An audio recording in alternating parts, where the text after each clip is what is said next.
সহজ পদ্ধতিতে বিড়াল আঁকার জন্য সমান্তরালভাবে প্রথমে 4টা 5 এভাবে লিখে দিতে হবে এবং সর্বশেষ 5-এর মাথার উপরে বড় করে একটা গোল দিয়ে একটা বিড়ালের মাথা এঁকে ফেলতে হবে। ভেতরে দুই পাশে 2টা গোল দিয়ে বিড়ালের চোখ এবং মাথার দুই পাশে 2টা কান এঁকে দিতে হবে। এরপরে বিড়ালের নাক এবং মুখ এবং 3টা লাইন দিয়ে মোচ।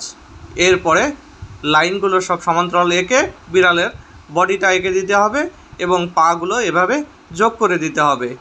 লাস্টে নখগুলো এঁকে দিয়ে একটা সুন্দর লেজ এঁকে দিতে হবে। এরপরে পিঠের উপরে কয়েকটা কালো ডোরা দাগ এবং সেগুলোকে ভরাট করে দিতে হবে। ভরাট করার পরে মাথার উপরে 3টা কালো ডোরা দাগ সেটাকে ভরাট করে দিতে হবে। এরপরে একইভাবে লেজেও কালো ডোরা দাগ দিলে হয়ে গেল বিড়াল।